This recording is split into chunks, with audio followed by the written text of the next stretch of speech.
GE अर्थात generic या पेपरचा आपण अभ्यास करत आहोत. आपण जेनेरिकच्या तिसऱ्या घटकाकडे येताना पथनाट्य या वाङ्मय प्रकाराचं स्वरूप, त्याची रचना, त्याची भूमिका या गोष्टी आपण लक्षात घेतल्या. त्याचे वाङ्मयीन महत्त्व आपण पाहिलं.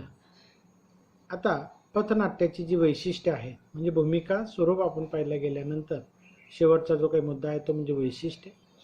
त्या पथनाट्याच्या वैशिष्ट्याकडे आपण आलेलो आहोत. समाजशास्त्रामध्ये मानवी समूहातील समानता, वेगळेपणा, परस्परांमध्ये असलेले संबंध यांच्या गरजा भागविण्याची पद्धती, त्यांचे नित्याचे आहार व रूढी परंपरांचा विचार केला जातो. माणूस हा समाजप्रिय प्राणी आहे. आपल्या असंख्य गरजा भागवण्यासाठी त्याला इतरांची मदत लागते. त्यातूनच सामाजिक संबंध निर्माण होतात. या संबंधांच्या जाळ्यातून समाज निर्माण होतो आणि समाजामध्ये सामाजिक, राजकीय, आर्थिक, सांस्कृतिक शक्ती वावरत असतात आणि सामाजिक शक्तीचा वावर हा सामाजिक संघटनांच्या रूपाने होताना आढळतो. आणि मग यातूनच अनेक दऱ्या आपल्याला निर्माण झालेल्या दिसतात. त्यात गरीब श्रीमंत, आर्थिक शक्ती जी आहे त्याच्यामध्ये गरीब श्रीमंत, मालक नोकर यासारखे भेद कमी करून आर्थिक विषमता दूर करण्याचा प्रयत्न करतात. सांस्कृतिक शक्ती या समाजाला रूढी, परंपरा, प्रदेश, भाषा या सर्वांच्या बाबतीत असलेली विविधता ग्राह्य धरून त्यामध्ये एकात्मता साधण्याचा प्रयत्न करतात. तर राजकीय शक्ती या शासन व प्रजा यांचे संबंध प्रेमाने व स्नेहाने करण्याचा प्रयत्न करून लोकांचे जीवन सुखी आणि समृद्ध करण्याचा प्रयत्न करतात. तर ह्या सर्व ज्या काही गोष्टी आहेत ह्या माणसाच्या उद्धारासाठी, विकासासाठी आवश्यक आहेत. या शक्ती नेहमीच योग्य प्रकारे वापरल्या जातील असेही नाही. जेव्हा या शक्तींचा दुरुपयोग केला जातो तेव्हा समाजामध्ये वाईट कृत्य घडते. दिशाहीन नेतृत्वामुळे विनाकारण संप, टाळेबंदी, भ्रष्टाचार, काळाबाजार, दडपशाही, दंगली यासारख्या गोष्टी घडून येतात. गरीब हे गरीबच राहतात आणि श्रीमंत हे श्रीमंतच होतात. आणि आजही परिस्थिती काही बदललेली नाही. हे असंच चालू राहणार आहे. गरीब हा गरीबच राहणार आणि श्रीमंत हा श्रीमंतच होणार आहे. मालक नोकर, गरीब श्रीमंत यामधली तरी आर्थिक दरी ही वाढतच राहते आहे आणि वाढत राहणार आहे. सामाजिक आणि सांस्कृतिक बाबतीत एक समाज दुसऱ्या समाजाची मानसिक, बौद्धिक, भावनिक, शारीरिक बाबतीत पिळवणूक करतो, त्याचं शोषण करतो. जेव्हा पथनाट्याच्या माध्यमातून या शोषणाविरुद्ध आवाज उठवला जातो, समाजातील अपप्रवृत्तींवर टीका करून त्या नाहीशा व्हाव्यात म्हणून प्रयत्न केले जातात. दुबळ्या समाजाची मनं पेटवून त्यांना शोषणाविरुद्ध आवाज उठवण्यास प्रवृत्त करण्याचं काम पथनाट्य करतात. आता पथनाट्यामधले जे काही वैशिष्ट्य आहे ते म्हणजे सामूहिकता. पथनाट्यामध्ये समुदायानं समूहाच्या समस्या मांडून समूहाचं प्रबोधन करण्याचा प्रयत्न केलेला असतो. पथनाट्यामध्ये काम करणारे कलाकार विचारांनी आणि मनाने एकत्र आलेले असतात. पथनाट्यात कलावंत कार्यकर्ते म्हणजे एक संतशक्तीच असते. पथनाट्याचे विषय समूहाचेच असतात. पथनाट्यातील समस्या या सुद्धा समाजाच्या नित्याच्या भेडसावणाऱ्याच असतात. पथनाट्याचा नायक हा कोणी एक व्यक्ती नसून समूहच असतो.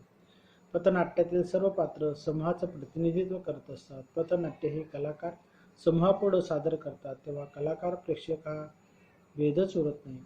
पथनाट्य पाहणारा समूह हा पथनाट्याचा एक भाग बनतो. पथनाट्यामधून समूहालाच आव्हान केलेलं आढळतं.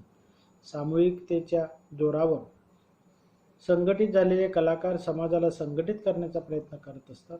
उदाहरणार्थ विज्ञानाचं जागर हे पथनाट्य. या पथनाट्यामधून केवळ अंधश्रद्धेच्या आहारी गेल्यामुळे जीवनात निर्माण होणाऱ्या समस्या विविध घटनांच्या रूपानं मांडल्या आहेत.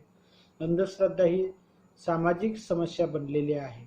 पथनाट्यातील आबूराव, बाबूराव ही पात्र समूहाचं प्रतिनिधित्व करतात. हे पथनाट्य सादर करणारे कलाकार प्रेक्षकांपुढे पथनाट्य सादर करतात तेव्हा प्रेक्षक त्या पथनाट्याचाच एक भाग बनतात. तू जागा हो माणसा, हाटी हाटीच्या आया बायांनो, जागराला या या, शेजारने बरं नाही केलं ग बया, विज्ञान दृष्टी मला दिली ग बया यासारख्या गीतांमधून समूहाला शिका, शहाणे व्हा, विज्ञानाला ओळखा आणि त्याच्या आधारानं आपलं जीवन समृद्ध करा. तसंच अनिष्ट रूढी, परंपरा, चालीरीती या विरुद्ध संघर्ष करण्यासाठी संघटित होण्याचं आवाहन केलेलं आहे. अशा प्रकारच्या सामुदायिकता आम्ही लेखी कष्टकऱ्यांच्या आवडता सरपंच होते, उठा झेंडा बंडाचा, एकदा एके गावी, या आणि अशा अनेक आवर्त जहाज फुटला आहे बेन पांजराचा गाव यासारख्या पथनाट्यांमधून पाहावयास आपल्याला मिळतं. म्हणजे पथनाट्य याच्यामध्ये कुणी एक नायक नसतो. कोणा एकाच्या जीवनावर पथनाट्य सादर केलं जात नाही, तर ते समूह, कारण समूहाच्या ज्या काही समस्या आहेत तर त्या समस्या सामुदायिकपणे मांडणं, त्यांचं इस्कोट करणं, म्हणजे त्यांना उघडे पाडणं. आता समाजामध्ये अनेक प्रकारची अंधश्रद्धा आपल्याला माहिती आहे. बुवाबाजी चालते, भगत असतात आणि गरिबांना कसं लुटलं जातं हे आजही आपण समाजामध्ये पाहतो. आणि मग याचा भांडाफोड करणं हे अंधश्रद्धा निर्मूलन समितीचे लोक पथनाट्याच्या माध्यमातून हे करताना आजही आपल्याला दिसतं. त्यानंतर दुसरं वैशिष्ट्य म्हणजे प्रबोधन. प्रत्येक कलाकृती लोकांना काही ना काही सांगण्याचा प्रयत्न करत असते. प्रबोधन करणं हा त्यामागचा हेतू असेलच असं नाही, परंतु पथनाट्य हे मात्र लोकांना काही सांगण्याच्या हेतूनच केलं जातं. लोकांना विशिष्ट मुद्द्यांवर विचार करण्यास प्रवृत्त करणं हा पथनाट्याचा प्रयत्न असतो. लोकांना माहीत नसलेल्या गोष्टी साध्या साध्या सोप्या पद्धतीनं सांगणं व लोकांना भयमुक्त, तणावमुक्त करून त्यांचं जीवन सुखी करण्याचा प्रयत्न पथनाट्य करत असतं. प्रबोधन हा पथनाट्याचा आत्मा आहे. गारुडी, मदारी, जादूगार यांच्या खेळात मनोरंजनच हाच करणं असतो, प्रबोधन करणं हा नसतो. म्हणून अशा खेळामधून आपल्याला पथनाट्य म्हणता येणार नाही. परंतु प्रबोधन प्राचार्य अनुराधा गुरव यांच्या हिंदू वारसा हक्काचा कायदा, बाई जातीचा कायदा या पथनाट्यांमध्ये आढळतं. 1956 साली पास झालेल्या हिंदू वारसा हक्काच्या कायद्याविषयी विस्तृत माहिती सांगितलेली. परंपरेप्रमाणे मुलीनं एकदा लग्न झालं की तिचा फक्त चोडी बांगडी पुरताच माहेरशी संबंध उरतो. मग दुर्दैवानं त्या स्त्रीवर कितीही संकट ओढवलं तरी तिला माहेरच्या लोकांकडून आर्थिक मदतीची अपेक्षा करू शकत नाही. माहेरी कितीही श्रीमंत असली तरी वडिलांच्या माघारी भाऊ तिला तिचा पैसा, स्थावर मालमत्तेतील हक्क, अधिकार देत नाही. तो हक्क, तो अधिकार कायद्यानं त्या स्त्रीला दिला आहे. मग तो कोणाकोणाला आणि किती प्रमाणात दिला आहे याची सविस्तर माहिती त्या पथनाट्यामधून दिली जाते. पथनाट्यामध्ये हिंदू वारसा हक्काचा कायदा याविषयी प्रबोधन केले आहे. असंच प्रबोधन बदल, नोकरीच्या वाटेवर, आवळा सरपंच होते, जाहिरात, आम्ही लेखी कष्टकऱ्यांच्या, उठा झेंडा बंडाचा, विज्ञानाचा सागर, रगताचं पाणी, हिच्या झालं या, जहाज फुटला आहे, बेन पाण्याचा गाव यासारख्या अनेक पथनाट्यांमधून आपल्याला संबंध जागृती होताना दिसते. शोषणाचं प्रभावी चित्रण. पुढचं वैशिष्ट्य आहे ते म्हणजेच या पथनाट्याचं की शोषणाविरुद्ध आवाज उठवणं, त्याचं प्रभावी चित्रण ते आपल्या प्रकटीकरणातून समाजासमोर मांडत असतात. पथनाट्यामधून सामाजिक, आर्थिक, राजकीय, सांस्कृतिक शोषणाविरुद्ध आवाज उठवला जातो. समाजात गरीब, श्रीमंत, श्रेष्ठ, कनिष्ठ, मालक, नोकर असे अनेक भेद प्रकार आपल्याला दिसतात. एक प्रबळ घटक दुसऱ्या दुर्बल घटकावर आपल्या अंकित ठेवण्याचा प्रयत्न करतो. हा प्रयत्न करताना दुसऱ्याचा स्वातंत्र्य हिरावून घेतो. त्यामुळे अशा व्यक्तीस त्याच्या सर्व हक्कांपासून वंचित राहावं लागतं. बडी तो कान पिढी या न्यायाने ज्या व्यक्तीकडे अधिकार, सत्ता असते तो दुर्बल घटकाचं सर्व प्रकारचे शोषण करतो. पथनाट्यातून हे शोषण दाखवणारं कथानक मांडलेलं असतं. शोषणकर्त्या प्रवृत्तींना विरोध केला जातो. प्रत्येकाला कामानुसार मोबदला, घटनेनुसार हक्काप्रमाणे कर्तव्याची जाणीव असलीच पाहिजे. जर कोणी त्याचं उल्लंघन करत असेल तर त्यामुळे दुर्बलांचं होणारं शोषण पथनाट्यातून दाखवलं जातं. उदाहरणार्थ आवर्त या पथनाट्यामध्ये देव, धर्म यांच्या नावानं अस्पृश्य समजून मनोहर स्वतः, त्याचे वडील आणि आजोबा यांचं शारीरिक, मानसिक, सांस्कृतिक अशा बाबतीत सवर्ण समाजानं कसं शोषण केलं त्याचं प्रत्येकाने दर्शन घडवलं आहे. अंधश्रद्धा, परंपरावाद, जातीय अहंकार, अस्पृश्य भेदाभाव या साऱ्याला विरोध करणाऱ्या डॉक्टर बाबासाहेब आंबेडकरांच्या विचारांनी प्रभावित झालेला मनोहर गावाचं भांडण सत्याची बाजू घेतल्यानं बलूत बंद झालं. त्यामुळे उपासमारीला सामोरं जाणारा तुकाराम आणि महाराजांच्या पायावर डोकं ठेवल्याचा विटाळ झाला. गावात रोगराई आली असं मानणारा आणि देवीनं दिलेला आदेश स्वीकारून गावाच्या डोहात आत्महत्या करणारा तुकारामाचा बाप ही सगळी शोषणाला बळी पडलेली पात्र आहेत. माणुसकीला गैवर आणणारं शोषण या पथनाट्यातून दाखवलेलं आहे. अशा प्रकारचं शोषण उद्ध्वस्त, आवडा सरपंच होते अशा या उठा बंडाचा झेंडा या पथनाट्यांमधून त्यांनी मांडलेले आहे. किंवा मग गोडभर पाणी असेल, थांबा रामराज्य येते, मृत्यूदिन वा मुक्तिदिन अशा पथनाट्यातून आपल्याला या शोषणाचे चित्रण होताना दिसतं.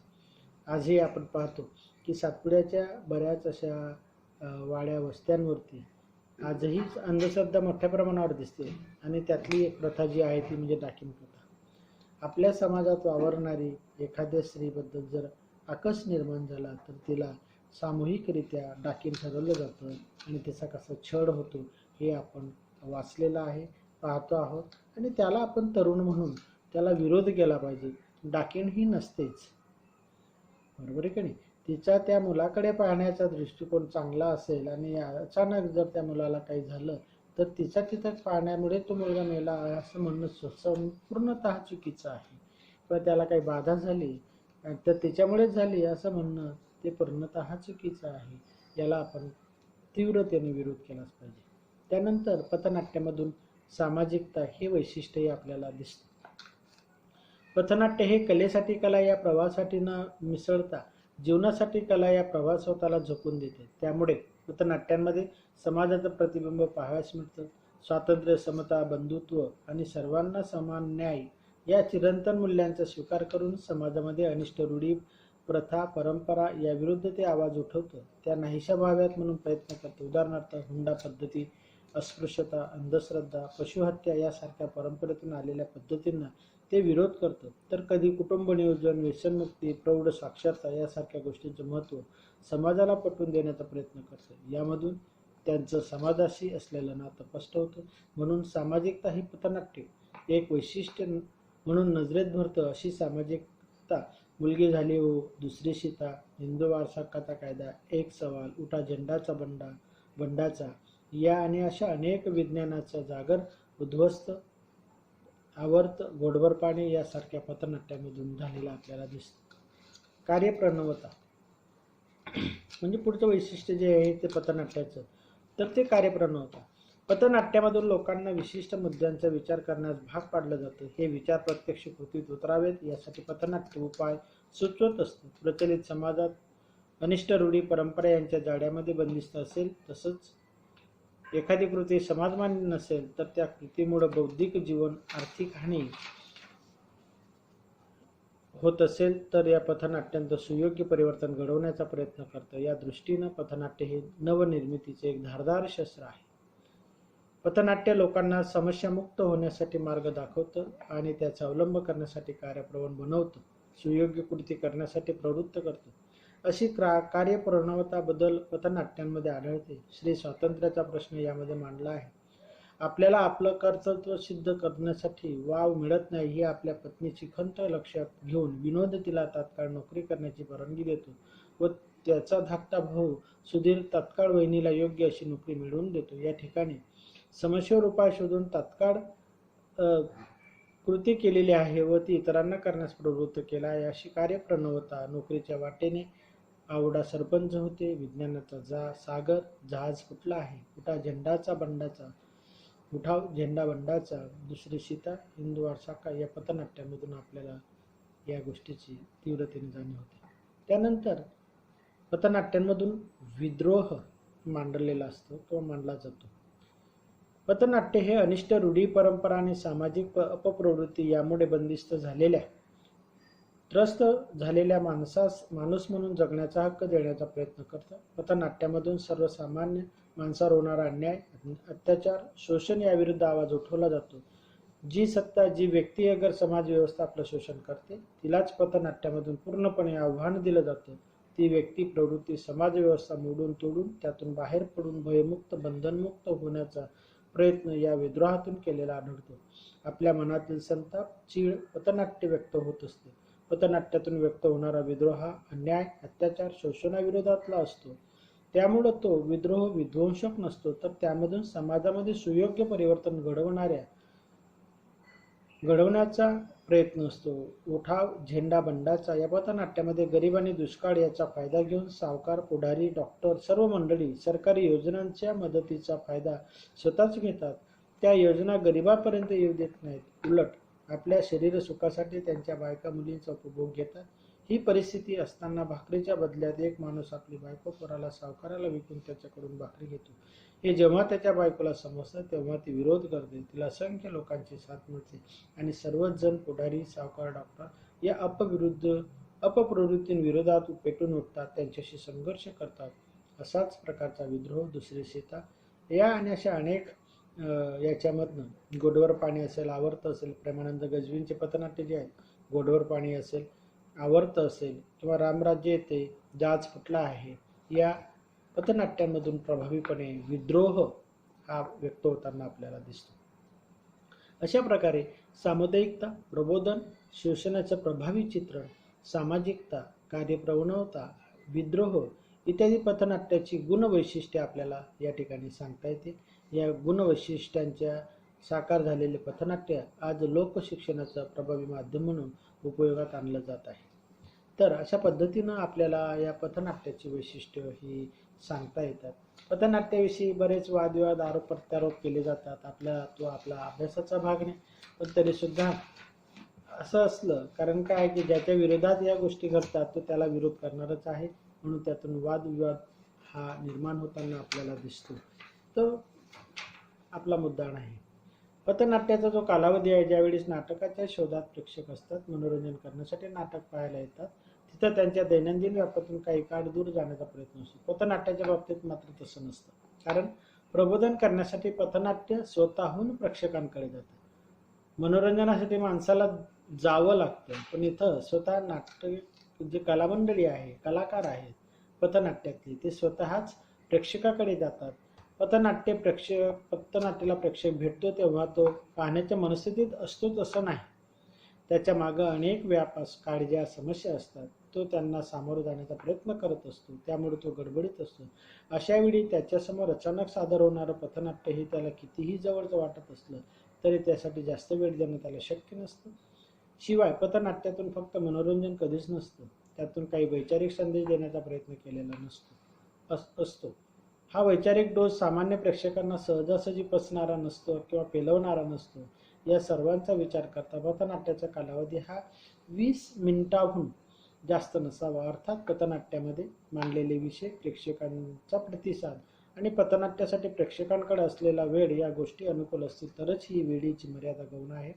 रात्रीची वेळ आहे, लोकही निवांत आहेत, चौकामध्ये चाललेल्या पथनाट्याला ते उत्स्फूर्त प्रतिसाद देत आहेत, प्रश्न विचारत आहेत, उत्तर देत आहेत. अशा वेळी 20 मिनिटात पथनाट्य आवर्त घेणं योग्य होणार नाही. पण हेच पथनाट्य भर दुपारी रेल्वे स्टेशनवर चाललं आहे, ऊन कडक आहे, पडलेले आहे, गाडीचे अवकाश आहे, म्हणून लोक सावली शोधत बसलेले आहेत, कुणी झोपलेला आहेत. अशा ठिकाणी पथनाट्य केलं तर त्याला प्रतिसाद मिळणार नाही. अशा वेळीस त्याचा फार अंत न पाहता थोडक्यात उडुक्त घेणं केव्हाही चांगलं. म्हणून पथनाट्याचा कालावधी अमुक इतकाच असावा असं मात्र त्याला बंधन नसावं. 20 मिनिटांहून कमी किंवा अर्ध्या तासाहून जास्त नसावं, हेच मात्र योग्य आहे.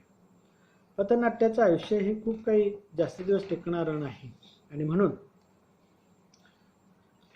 पथनाट्याचं मूल्यमापन जर करायचं ठरवलं तर पथनाट्य मध्ये पथ आणि नाट्य हे दोन शब्द एकत्र आलेले आहेत. पहिला शब्द हा कला प्रकाराचा समाजाशी असलेलं नातं सांगणारा आहे, तर दुसरा शब्द नाट्याशी नातं सांगणारा आहे. एखादा परिवर्तनवादी विचार लोकांपर्यंत नाट्य तत्वाच्या आधारे पथनाट्यातून पोहोचवला जातो आणि कलेच्या माध्यमातून प्रबोधन करणं ही भारतीय परंपरा आहे. या दृष्टीनं कीर्तन, भारुड, वासुदेव, पिंगळा, भराडी, जागरण, गोंधळ, दशावतार, लढीत यासारख्या लोककलांमधून सामाजिक व मानसिक प्रबोधन केलेलं आपणास आढळून येतं. लोकमानसावर आध्यात्मिक संस्कार घडवणं हा त्यामागचा हेतू होता. वरील सर्व लोककलांचे उपासक अभिनय, नृत्य, संगीत यामध्ये पारंगत असतात. ते आपल्या उत्स्फूर्त आणि प्रभावी संवाद फेकीतून लोकांच्या डोळ्यांपुढे प्रसंग निर्माण करतात. त्यांच्या अभिनयामध्ये लोकांना हसवण्याचं, रडवण्याचं सामर्थ्य असतं. पेटी, तबला, पखवाज, टाळ, चौंडक, संबळ इत्यादी वाद्यांच्या साहाय्यानं ते प्रसंग अधिकच प्रभावीपणे सादर करतात. आपल्या कार्यक्रमातून देवादिकांची महती गात गात ते सहज एखादा विचार लोकांना सांगून त्यांना जगण्याचं प्रेरणा देत असतात. अशा प्रकारे या लोकरंगभूमीवर लोककलांच्या रूपानं मराठी नाटक रूढ होतं. ते 1842च्या सुमारास विष्णुदास भावे यांनी कर्नाटकातून सांगलीमध्ये आलेल्या काही भागवत मंडळींना सादर केलेला कृष्ण पारिजाता सारखा खेळ पाहिला आणि खेळानं प्रभावित होऊन सीता स्वयंवर नावाचं नाटक नाटकाचे संज्ञास पात्र होईल. कथानकावर आधारित नाटक रचलं, सर्व कलाकारांकडून ते सादर करून घेतलं, नाटक या संज्ञास पात्र होईल अशा प्रकारचं ते नाटक होतं. विष्णुदास भावे यांनी लिहिलेलं हे मराठी रंगभूमीवर पहिलं नाटक. यानंतर त्यांनी भक्त प्रल्हाद, राजा हरिश्चंद्र, ध्रुवबाळ या कथानकांवर आधारित नाटक सादर केलीत. ही नाटकं अभिनय, संगीत, नेपथ्य बाबतीत आजच्या इतकीच परिपक्व नव्हती. विदूषकाचे अस्कट विस्कट विनोद आणि अंगविक्षाप यांचा अतिरेक, राक्षसाचं मोठ्यानं ओरडणं, बळक रंगभूषा, पाठ केलेले संवाद मोठ्यानं म्हणणं, अनियोजित अभिनय अशा उणिवा त्यामध्ये होत्या. परंतु लोकांना हा प्रकार नवीन असल्यामुळे नाटकांना उदंड लोकप्रियता लाभली. या कालखंडात अनेक नाट्य कंपन्या ठिकठिकाणी नाटकं सादर करू लागलेले आहेत. त्यानंतर आधुनिक नाटकं ही आलीत आणि आजही मात्र आज आपण पाहिलं तर पथनाट्यापेक्षा नाटकांना जास्त गर्दी होताना दिसते. आणि पथनाट्य हा जो वाङ्मय प्रकार आहे तर हा पथनाट्य वाङ्मय प्रकाराच्या म्हणजे एक पथनाट्यामध्ये छोटा समुदाय आणि समुदायाची इतकी साधण्याचा प्रयत्न करत असतो. त्यामुळे नकळत सामूहिक मनाचा विचार करायला पथनाट्य शिकवतं. पथनाट्याचा विषय समूहाचा असतो, पात्र समूहाचं प्रतिनिधित्व करतं. पथनाट्यातील कलाकार, प्रेक्षक यांच्यामध्ये एक सामूहिक ऐक्य निर्माण झालेलं असतं. पथनाट्यातील नायक, खलनायक हा कोणी एकटा नसून समूहच असतो आणि या पथनाट्यामधून अन्याय, अत्याचार, भ्रष्टाचार याविरुद्ध आवाज उठवलेला असतो.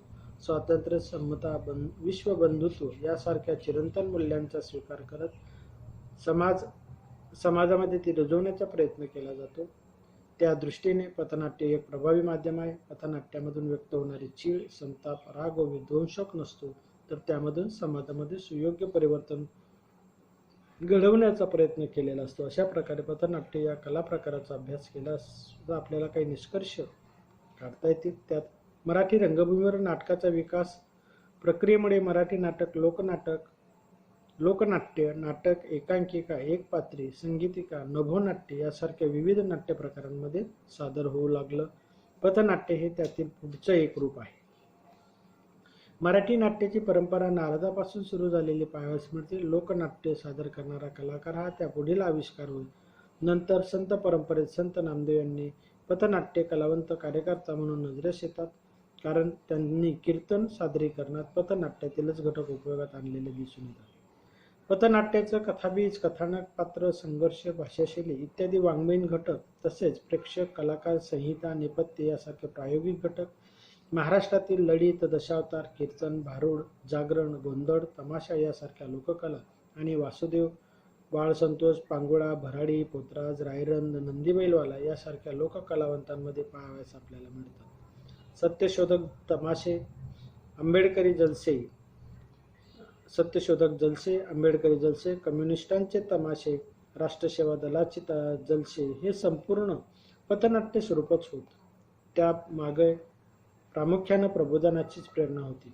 पाश्चात्य देशामध्ये समाज प्रबोधन आणि समाज परिवर्तन चळवळींनी समाजाशी सुसंगत साधण्याचा प्रभावी माध्यम म्हणून पथनाट्याचा उपयोग केला, मोठ्या प्रमाणावर करून घेतला. त्यामुळे पथनाट्याचा विकास तिथे जेवढ्या प्रमाणात झाला त्या प्रमाणात भारतात आणि विशेषतः महाराष्ट्रात विकास झाला नाही, हे प्रकर्षाने आणि खेदाने म्हणावं लागतं. पथनाट्याचं महत्त्व आणि सामर्थ्याची जाणीव सर्वप्रथम पाश्चात्य लोकांना झाली. पाश्चात्य रंगभूमीचा अभ्यास करणाऱ्या येतदेशीय अभ्यासकांचं आणि रंगकर्मींचं लक्ष पथनाट्यानं आपल्याकडे वेधून घेतलं आणि पाश्चात्य रंगभूमीवरील एक नाट्य प्रकार म्हणून पथनाट्याचं स्वागत आणि स्वीकार केला गेला. पथनाट्य हे एक नट प्रेक्षक यांच्यात सुसंवादाचा प्रभावी माध्यम आहे.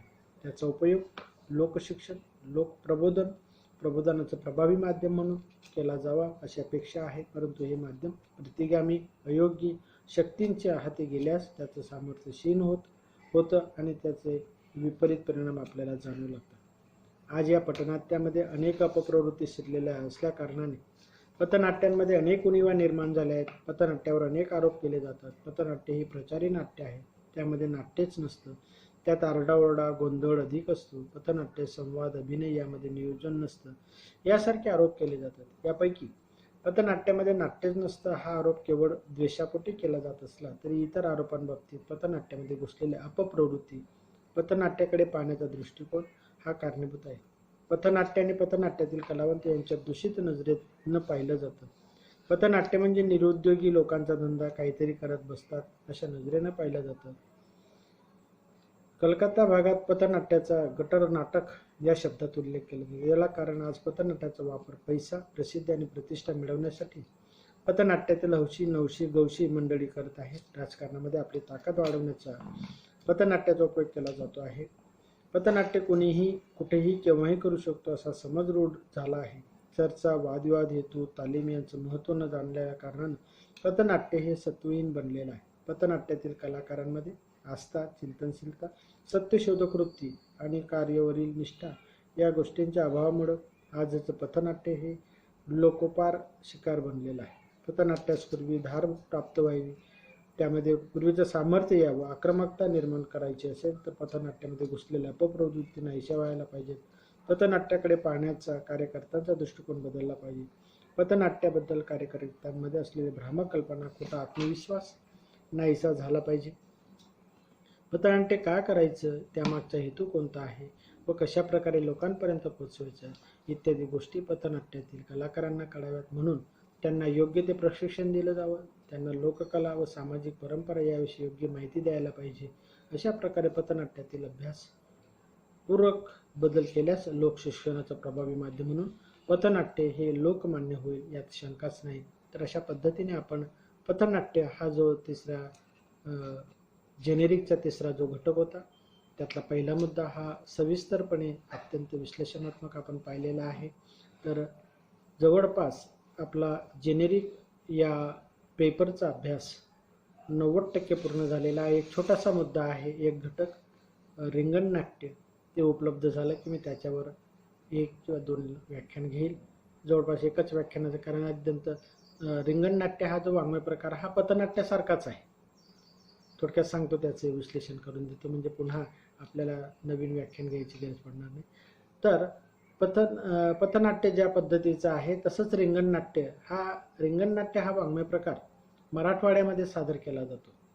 आणि मराठवाड्यामध्ये मोठ्या प्रमाणावर जर आपण पाहिलं तर डॉक्टर बाबासाहेब आंबेडकरांचं जे कार्य आहे हे मोठ्या प्रमाणावर मराठवाड्यात झालेलं आपल्याला दिसतं. कारण मराठवाड्यामध्ये मोठ्या प्रमाणावर दलित समाज होता आणि तो अधिक लवकर प्रभावित झाला आणि बाबासाहेबांची प्रेरणा घेऊन त्यांनी समाज जागृती करायला सुरुवात केली. पथनाट्यामध्ये ज्या पद्धतीचे विषय घेऊन समाज प्रबोधन केलं जातं, तसंच रिंगण नाट्यसुद्धा त्याच पद्धतीचं असतं. ते सुद्धा समाज प्रबोधनाचंच कार्य करतं. फक्त पथनाट्यापेक्षा काही बाबतीत त्याच्यामध्ये थोडं वेगळंपण आहे आणि ते वेगळंपण त्या रिंगण नाट्यामधून आपल्याला प्रभावीपणे दिसतं. वैशिष्ट्य जी आहेत त्याचं स्वरूप पथनाट्यासारखंच असतं. त्याची वैशिष्ट्ये जी पथनाट्याची वैशिष्ट्य आहेत तीच वैशिष्ट्य आहेत. रंगभूषा, वेशभूषा याला फाटा देणार आहे. संगीतासाठी ढोलकी किंवा जे पथनाट्याचे वाद्य आहेत तेवढंच वाद्य आहेत, ते पण अशा चौकात सादर होणारा वाङ्मय प्रकार आहे. म्हणजे पथनाट्याचाच एक थोड्या प्रमाणात वेगळेपणा असलेलं रिंगण नाट्य आहे, एक प्रादेशिक नाट्य म्हणून, आणि मग त्यात बोलीभाषेचा मोठ्या प्रमाणावर वापर होताना आपल्याला दिसतो. रिंगण नाट्य हे पथनाट्याचाच एक भाग आपल्याला सांगता येईल. तर अशा पद्धतीनं जेनेरिक या पेपरचा आपण अत्यंत सविस्तरपणे विश्लेषणात्मक पूर्ण अभ्यास मी तुमच्यासमोर व्याख्यानांच्या माध्यमातून आणि PDF स्वरूपातल्या नोट्सच्या माध्यमातून तुमच्यापर्यंत पोहोचवण्याचा प्रयत्न केलेला आहे. या ठिकाणी आपला GE अर्थात जेनेरिक तृतीय वर्ष कला या वर्गाचा अभ्यासक्रम हा पूर्ण झाला असं मी या ठिकाणी घोषित करतो आहे. तर सर्वांना परीक्षेसाठी हार्दिक शुभेच्छा. चांगला पेपर लिहा, चांगला अभ्यास करा. PDFच्या ज्या नोट्स पाठवलेल्या आहेत त्या लिहून काढा, त्या तुम्हाला परीक्षेसाठी अत्यंत आवश्यक आहेत. मी प्रश्नपत्रिका या दिलेल्या नोट्सवरच विचारणार आहे, कारण तुमची चाचणी परीक्षा होईल. त्या चाचणी परीक्षेत तुम्हाला उत्तर देता आली पाहिजेत.